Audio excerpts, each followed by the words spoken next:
समय करीब करीब और बहुत भाभी नहीं सर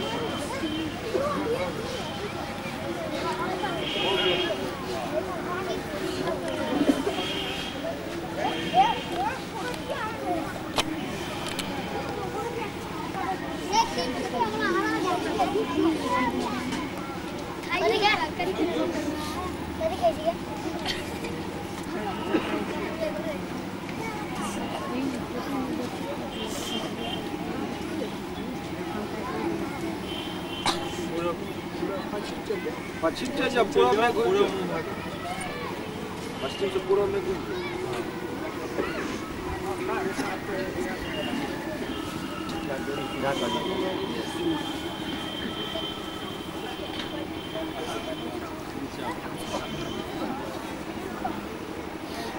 देख लीजिए हो गया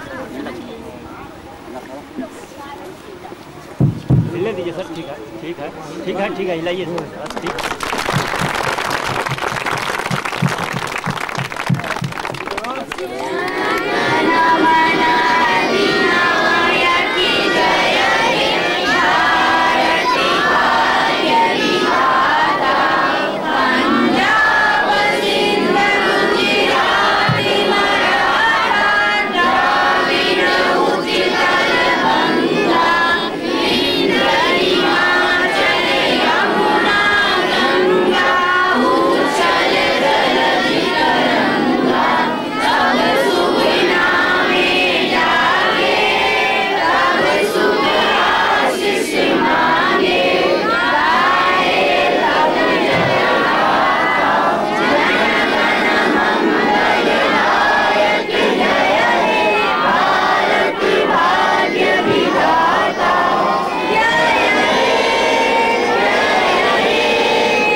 मेरा मुल्क मेरा देश मेरा ये वतन, शांति का उन्नति का प्यार का चमन।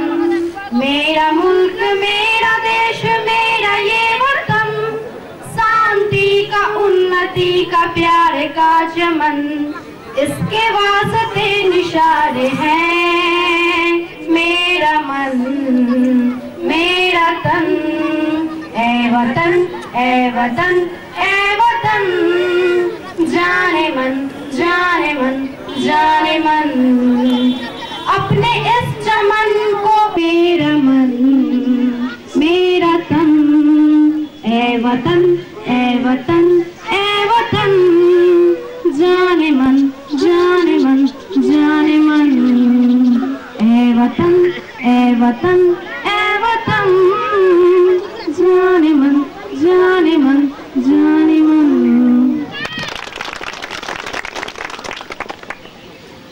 अपन बच्चा छी, हिनकर जे त्रुटि त्रुटि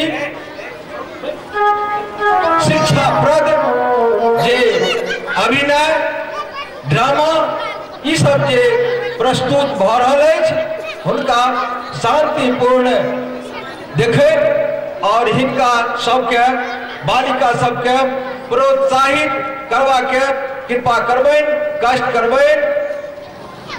आब हम एहिठामक कार्यक्रमक संचालनक लेल जे हमर सहयोगी छथि भाई डॉक्टर उमेश प्रसाद मंडल जी, हम हुनका से आग्रह करबै जे हम सब कार्यक्रम में लागि जाए और उद्घोषणक जे भार छै से वो संभाले। उमेश प्रसाद मंडल जी।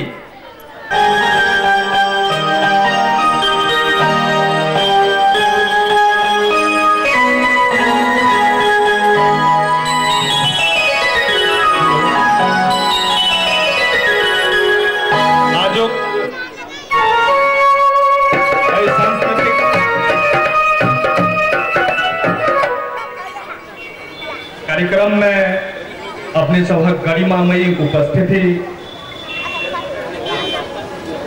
आह्लाद से भरल महाविद्यालय सब वर्षक भय सांस्कृतिक कार्यक्रम करबैत आयल हँ, करबैत रहब। तहु लेल महाविद्यालय परिवार कटिबद्ध अछि। अपने सभक गरिमामयी उपस्थिति होबा वाला कार्यक्रम जे महाविद्यालय छात्रा द्वारा प्रस्तुत कयल जाय, कोई छात्रा नैना भुटका के लेल प्रोत्साहनक नीक बेला बुझा रहल अछि। बहुत समय नहीं लो कार्यक्रम का आगा बढ़बे अपने सभक समक्ष जे प्रथमतः वंदना के संग जे गोसाउनी गीत जय जय भैरवी असुर भयावनी जकर प्रस्तुति करती अर्पणा कुमारी, सुश्री अर्पणा कुमारी। और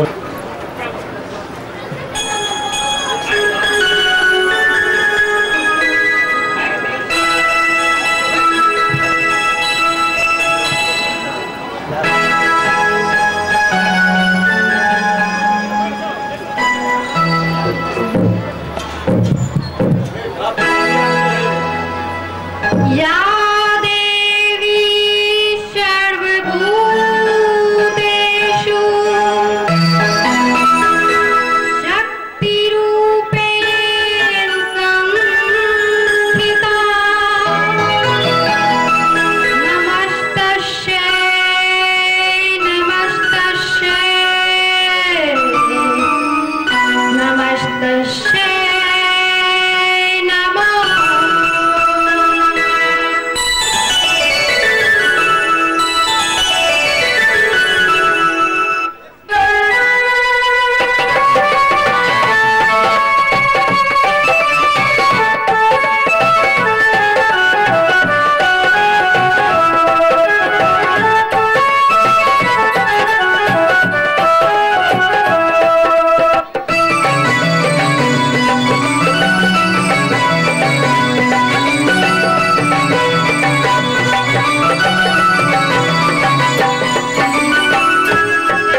में लली कतौ दैत्य मारी मोह में लली कतौ गल कुली के जय जय भैरवी असुर भयावनी जय जय भैरवी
असुर भयावनी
आगू का जे कार्यक्रम है तकर हम संक्षिप्त विवरण तत्काल दऽ दी। नारी शिक्षा पर आधारित नृत्य, संगीत, भाव नृत्य सेहो प्रस्तुत कयल जा। अपने सब शांति प्रदान करिए, तकर हम बेर बेर आग्रह अनुरोध करे छी। तकर बाद एही मंच से अपने लोकनि के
तो छेड़े बस चोरी चोरी से, मुझको तो छेड़े बस चोरी चोरी से, मुझको तो छेड़े बस चोरी चोरी से। हाय प्यार करे वो राधा गोरी से, मुझको तो छेड़े बस चोरी चोरी से, मुझको तो छेड़े बस चोरी चोरी से। प्यार करे वो राधा गोरी से, मुझको तो छेड़े बस चोरी चोरी से। बात तो है क्या क्या बतलाऊं रे मोहे छेड़े छलिया, सखी मोरी कन घट कैसे जाऊं रे मोहे छेड़े छलिया, छेड़े छलिया। सखी मोरी कन घट कैसे जाऊं रे मोहे छेड़े छलिया।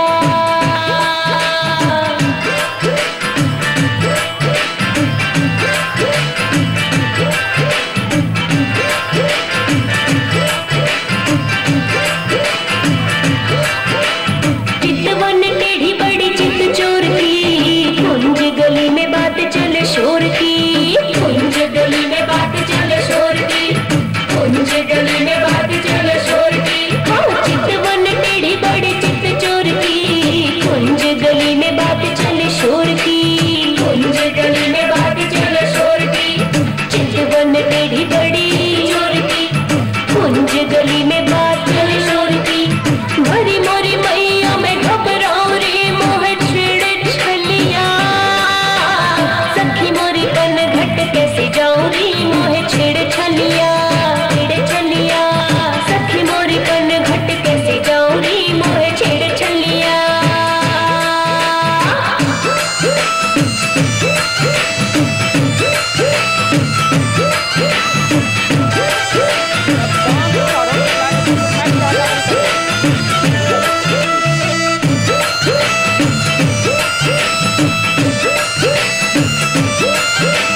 पकड़े कलाई मोरी मदन गोपाल, रंग शर्म से हुआ सखीला, रंग शर्म से हुआ सखीला, रंग शर्म से हुआ सखीला। पकड़े कलाई मोरी मदन गोपाल, रंग शर्म से हुआ सखीला, रंग शर्म से हुआ सखीला।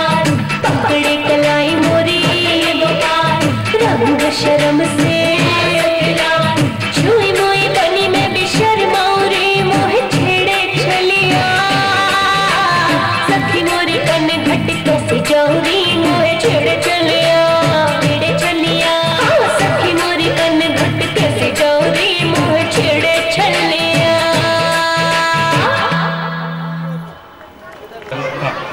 आजुक जे ई महान बेला अछि गणतंत्र दिवसक, जे प्रायः सब जनै छी ई 64 अछि, जहू पर ई मंच अपने सबके राष्ट्रीय गीत प्रस्तुत कऽ रहल अछि।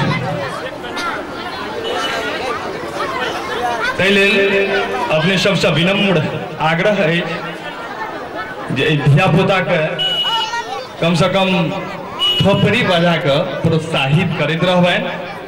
तो हम निर्देशक महोदय से आग्रह करै छी कि धरती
स्थिति है आ तकर जे विभिन्न आयाम है, गीत संगीत नृत्य भाव नृत्य सब क्षेत्र में ओकर उन्नति हुए आ ताहि लेल ई महाविद्यालय सब दिन से कटिबद्ध रहल अछि। हमहूँ 2-3 साल लग एहिठाम एहि कार्यक्रम में अपन सहभागिता दैत एलहुँ हैं। अपने सबक तो बनले रहल अछि। हाँ तो आबी हम सब एही क्रम में छाया नृत्य लऽ कऽ जकर बोल अछि राधा कैसे न जले, जकर प्रस्तुति करती सुश्री अर्पण।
मधुबन में भले कान्हा किसी को पी से मिले, मन में तो राधा के ही प्रेम के हैं फूल खिले।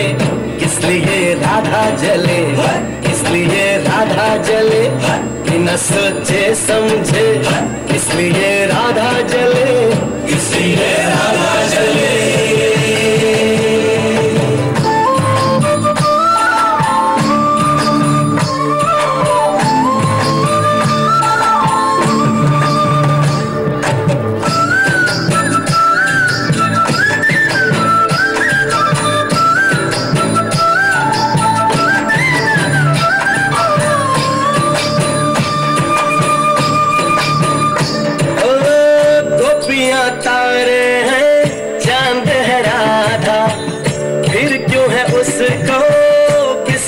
राधा ओ गोपियां तारे हैं, चांद है राधा, फिर क्यों है उसको विश्वास राधा। कान्हा जी का जो सदा इधर उधर ध्यान रहे, राधा बेचारी को फिर अपने ठिकाना रहे। गोपियां आनी जानी है, राधा तो मन की रानी है। गोपियां आनी जानी है, राधा तो मन की रानी है। सांझ सखारे जमुना किनारे, राधा राधा ही कान्हा पुकारे। बाहों के हार जो डाले कोई कान्हा के गले, राधा कैसे न जले, राधा कैसे न जले, आग तन मन में लगे, राधा कैसे न जले, राधा कैसे न जले।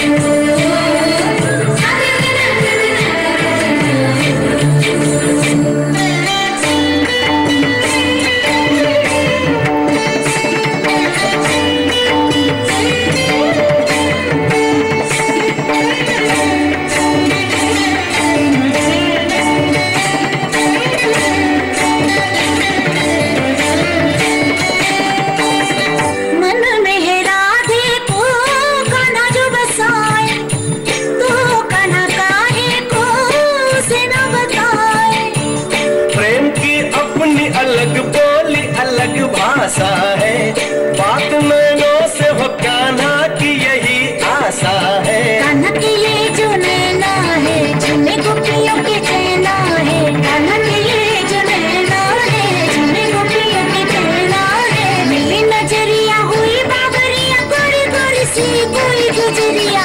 कान्हा का प्यार किसी गोपी के मन में जो पले, किस लिए राधा जले, राधा जले, राधा जले, राधा कैसे न जले, किस लिए राधा जले, राधा कैसे न जले, किस लिए राधा जले, किस लिए राधा जले, राधा कैसे न जले, किस लिए राधा जले, किस लिए राधा जले।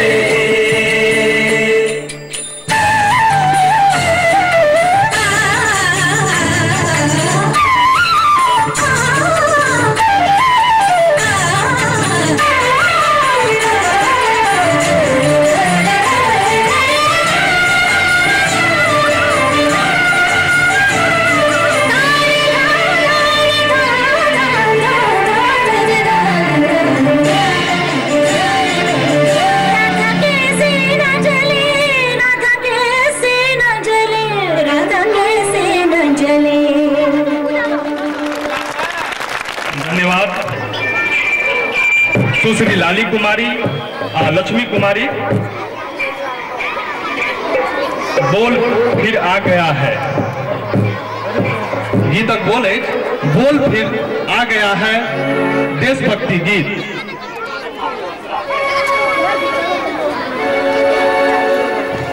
एक बार फिर हम गीतक बोल सुनबो चाहे छी अपने लोग के। फिर आ गया है दिवस।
पुत्री लाली कुमारी और लक्ष्मण कुमारी का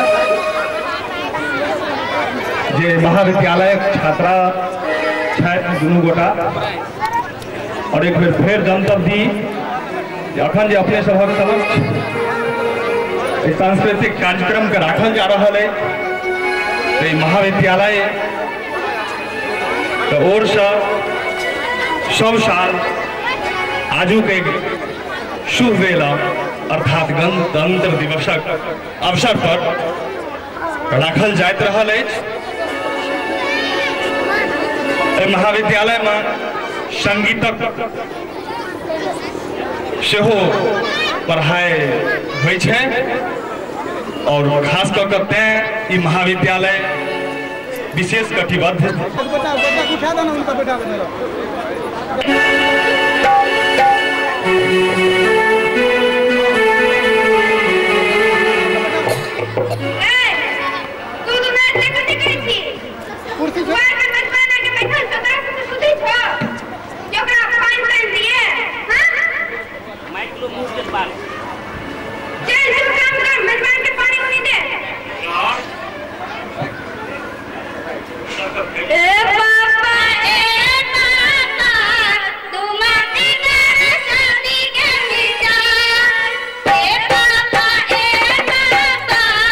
तू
तू समझ ले कान खुल के एको बात।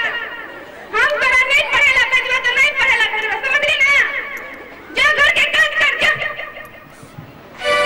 अब तो पढ़ी लिखी घूमी सारी दुनिया, अब तो पढ़ी लिखी घूमी सारी दुनिया। हे बाबा हे बाबा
बने छे।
संगीतक प्राध्यापक गण में श्री अशोक कुमार साहू जी छुट गए छलाह, उनको नाम हम लेबऽ चाहब। हाँ तो कहते रही पहले कहल है जे नारी शिक्षा पर आधारित एक मैथिली गीत बकरी नहीं चढ़ेबो मैं गए बकरी नहीं चढ़ेबो एकर प्रस्तुति पछाड़ि अहाँ सभक समक्ष एकटा एकांकी संपूर्ण भारतीय भाषा साहित्य मध्य वरेण्य साहित्यकार के देबार प्रोग्राम रहे छे जे एहि बेर पहिल खेप मैथिलियों के प्राप्त भेले, जिनकर रचना अहाँ सभक समक्ष तामक तमभेद नामक एकांकी के प्रस्तुति।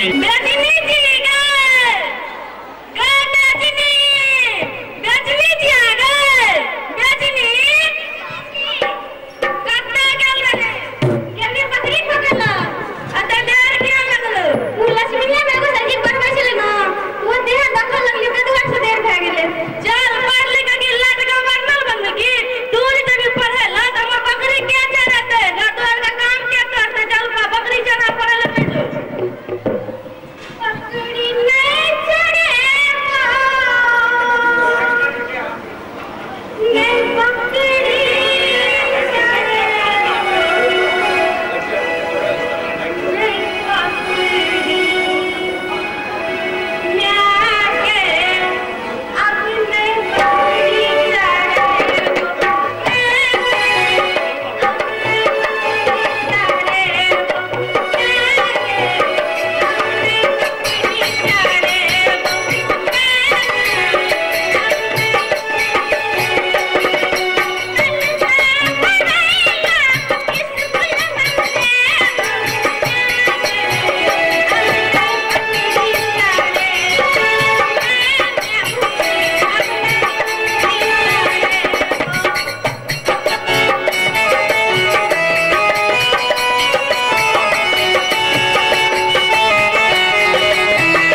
अखन तो छाती में हुक्का मारने छी जे जखन बेटी ने तखन पुतो आ पोता पोती छथि जकर भूमिका में सुश्री